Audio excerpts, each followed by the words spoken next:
ఎప్పుడు అనేవాడు, ఎప్పుడు మీరు పెట్టే చెయ్యి మీరు ఎప్పుడు పైన ఉన్నది తప్ప తీసుకునేలాగా ఉండకండి, చేతులు పెట్టుకొని అనే అట్లాంటివి చెప్తుండేవాళ్ళు. అందుకని మాకు ఇంకా ఇండివిజువాలిటీ మాకు బాగా ఎప్పుడు కూడా ఒకళ్ళని అడగడం అని, ఈవెన్ బ్రదర్స్ని అడగాలన్నా కూడా మాకు అది పడిపోయింది మైండ్లో, కొంచెం కష్టంగా ఉంటుంది. సో నాకు అంటే ఆవిడ మా అమ్మ ఏదన్నా కొంచెం డిప్రెస్ అయినా నేను చాలా ఎక్కువ అమ్మకి షేర్ చేసుకుంటే అన్నయ్య కూడా లేడు. అన్నయ్య ఉన్నప్పుడు ఓకే, లేనప్పుడు నేనే ఎక్కువ షేర్ చేసుకున్నాను. బట్ ద బెస్ట్ థింగ్ మా అమ్మ దగ్గర నుంచి హగ్ అండి. ఈరోజు కూడా మా అమ్మని హగ్ చేసుకోకపోతే అంటే అది నాకు మా అందరిలోనూ, అంటే ఆవిడ పెద్ద చదువుకున్న వ్యక్తి కాదు, పెద్దగా బయటికి వెళ్ళి ఎక్స్పోజర్ కాదు, కానీ ఇవాళ అన్నయ్య కానీ విజయ, మాధవి, నేను, కళ్యాణ్ బాబు ఈ రోజుకి టుగెదర్గానే ఉంటాం. మేబీ మాకు కొన్ని విషయాల్లో నాకు మా మాధవ్కి డిఫరెన్స్ ఆఫ్ ఒపీనియన్స్ ఉండొచ్చు, మా చెల్లికి మా అన్నయ్యకి అట్లా ఉండొచ్చు, ఉంటుందండి ఫ్యామిలీ అన్న తర్వాత. కానీ ద ఇన్విజిబుల్ బాండేజ్ మా అమ్మ ఇచ్చింది, ఆ లవ్ అండ్ ఎఫెక్షన్, హగ్, అవన్నీ ఆవిడ నాన్ వెర్బల్ అడ్వైజ్ ఏంటంటే అందరూ అలా కలిసి ఉండాలనేది ఆవిడ నుంచి మేము నేర్చుకోవాలి. అది ఇట్స్ ఇస్ నాట్ వర్డ్లీ, అది నోటి మాట కాదు, అది వెర్బల్గా కాదు, నాన్ వెర్బల్గా చెప్పినటువంటి ఇది. సో అందుకని అది మాకు గొప్ప, మేమందరం ఇప్పుడు అలా ఉండడానికి కారణం, అంత కలిసి ఉండడానికి కారణం, మెయిన్ కారణం మా అమ్మ అండి. అది సో అందరూ ఉండాలనేది మా అమ్మ అడ్వైస్. ఇప్పుడు కూడా నేను ఎప్పుడైనా ఏదైనా ఫీల్ అయినా, అన్నయ్య ఫీల్ అయినా, లేదు నాన్న అట్లా వదుకు, ఇట్లా ఉండండి, ఇట్లా ఉండి, ఇప్పటికీ చెప్తుంది. మేము ఎవరైనా ఎప్పుడైనా మా చెల్లితో గొడవపడ్డా అనుకోండి, నేను అట్లా అనకరా అని, ఎట్లాగా అన్న ఏమో లేదులేమ్మా, ఏదో అన్నాను కానీ ఫీల్ అవ్వకమ్మా, మేమందరం కలిసి ఆవిడని అసలు టెన్షన్ పెట్టవండి మేము. సో అలా అది ఆవిడ నేర్పించింది, అలా కలిసి ఉండటం అనేటువంటి బాండేజ్ని ఆవిడ తన ఒక హగ్తో చెప్పింది. అన్నయ్య సినిమా చూడండి, జాదూకి చెప్పాను కూడా, అది మా అమ్మ దగ్గరే ఉందండి. శంకర్దాదాలో చెప్తాడు చూడండి. ఇప్పుడు మోడ్రన్ వర్డ్స్లో చెప్పాలంటే మీ అందరికీ ఆవిడ ఒక వైఫై లాంటిది. Yes, you can say that. Yes.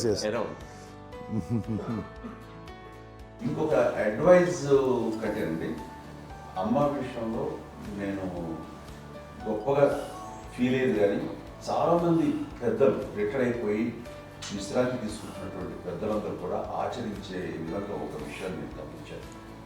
ఇప్పుడంటే నా దగ్గర ఉంటుంది కాబట్టి ఉన్నాను.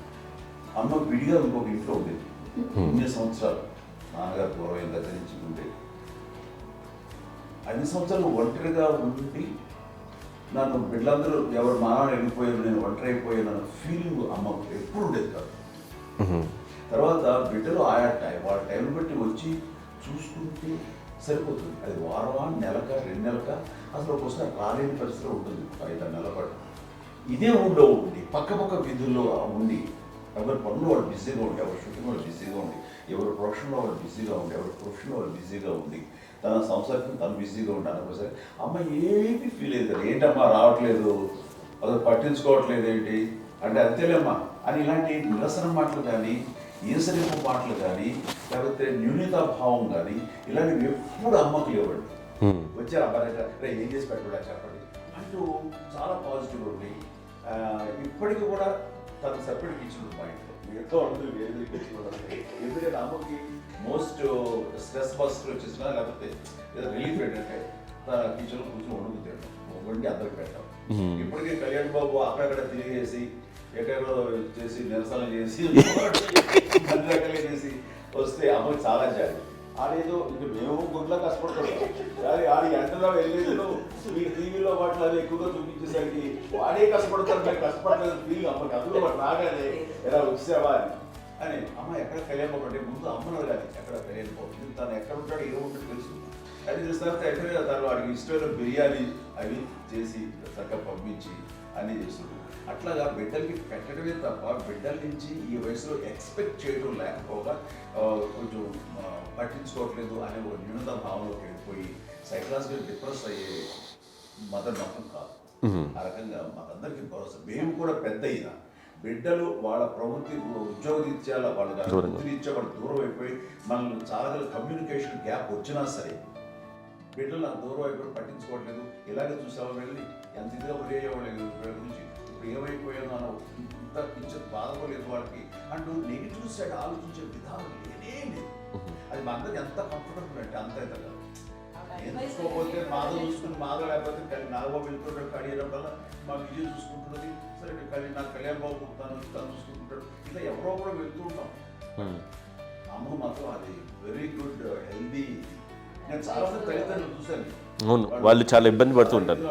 పట్టించుకోవడం మేము అర్థం చేసుకోగలము కానీ వాళ్ళు వస్తే బాగుంటుంది కదా అనేది ఉంటుంది. ఫీల్ అవుతారు. అవును, అలాంటి ఫీలింగ్ ఏం లేదు. పైగా బిడ్డలు వస్తే వాళ్ళు ఏం చేసి పెట్టాలా అనే ఆలోచన ఉంటుంది. అది వెరీ హెల్దీ. చాలా మంది ఆచరించాల్సిన గొప్ప విషయం అనుకుంటాను. చిన్నప్పుడు అన్ని ఆనందాలేనా, మర్చిపోలేని దుఃఖాలు కూడా ఏవైనా ఉన్నాయా? అమ్మ చెప్పాలంటే ఓపికకి, గృహిణిగా తన బాధ్యతలు నిర్వర్తించడానికి అండ్ అన్ని రకాలుగా టేకింగ్ కేర్. దీనికి ఒక మంచి ఉదాహరణ నేను చెప్పగలను. అది తలుచుకున్నప్పుడు నాకు చాలా ఉద్యోగంగా ఉంటుంది. నాకు చాలా ఖండితలు వచ్చేస్తుంది.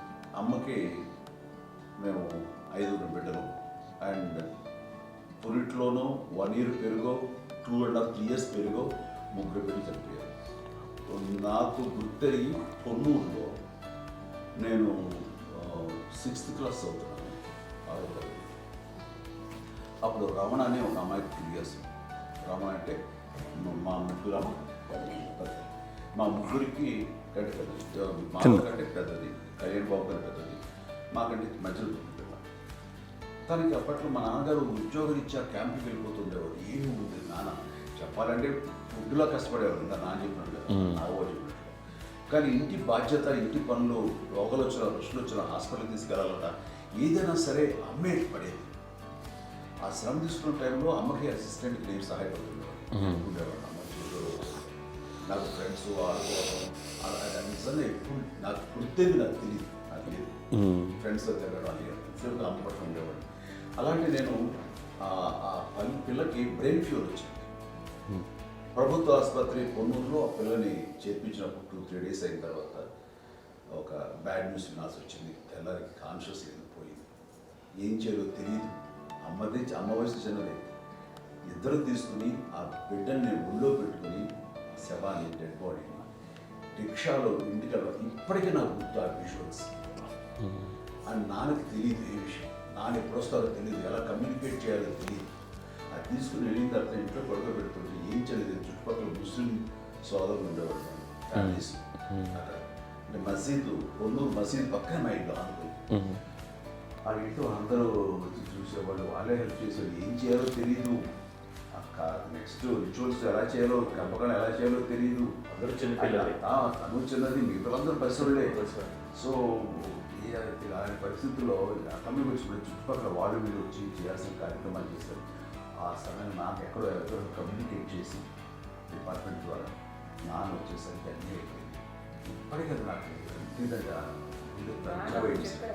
మేము ఇలా ఎన్ని పురుషులు ఎన్నుకుంటున్నామంటే ఎలాంటి ఇది లేకుండా జాగ్రత్త అనే ఒక హెచ్చరికలాగా చేస్తూ అండ్ పంపించాలని సపోర్ట్ చేసి అండ్ ఇప్పుడైతే నా మీద నమ్ముకుంటే నేను ఏ నిర్ణయం తీసుకున్నా మరొక మాట.